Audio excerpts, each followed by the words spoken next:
दोस्तों, पश्चिम बंगाल में पहली बार भारतीय जनता पार्टी की सरकार बनने वाली है। 15 साल के बाद ममता बनर्जी की टीएमसी अब पश्चिम बंगाल में सत्ता में नहीं रहेगी। लेकिन वो कौन से फैक्टर हैं जो भारतीय जनता पार्टी के लिए काम कर गए और बीजेपी ने जमीन पर किन किन फैक्टर्स पर सबसे ज्यादा फोकस किया, वीडियो को अंत तक आप देखिएगा जरूर।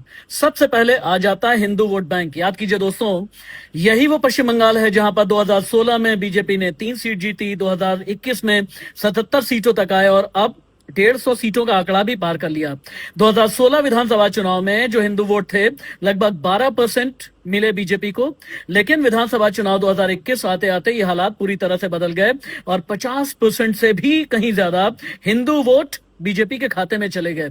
यही कंसोलिडेशन इस बार बीजेपी ने बढ़ाया। याद करें, 29 मार्च को ममता ने पुरुलिया में चुनावी सभा में कहा कि अगर बीजेपी सत्ता में आई तो मछली, मांस, अंडा खाने नहीं देंगे।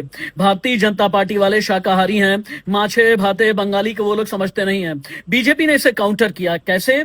शाकाहारी हिंदुत्व से अलग करके शाक्त हिंदुत्व बना करके पेश किया।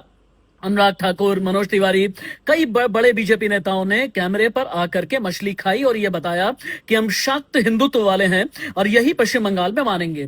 काबा बनाम काली का जो नैरेटिव है भारतीय जनता पार्टी के लिए पश्चिम बंगाल में जबरदस्त तरीके से काम कर गया। टीएमसी सांसद सयानी घोष मुस्लिम बहुल इलाकों में जाती रही।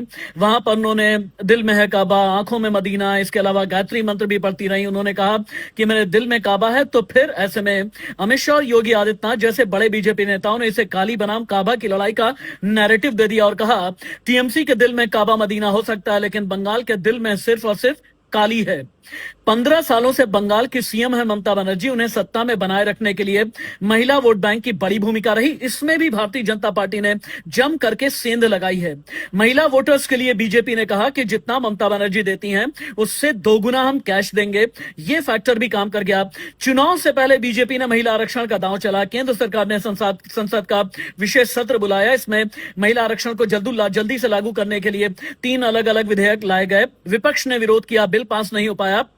तो फिर बीजेपी ने नैरेटिव यह बना दिया कि टीएमसी, कांग्रेस, समाजवादी पार्टी जैसी जो विपक्षी पार्टियां हैं ये महिला आरक्षण के खिलाफ हैं, महिलाओं के खिलाफ हैं। एक और नैरेटिव, आजादी बनाम पाबंदी का नैरेटिव।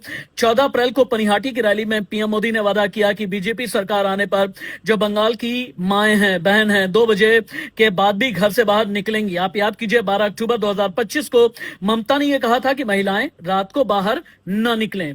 ये वो फैक्टर हैं जो भारतीय जनता पार्टी के लिए काम कर गया और पहली बार बीजेपी पश्चिम बंगाल में अपनी सरकार बनाने जा रही है।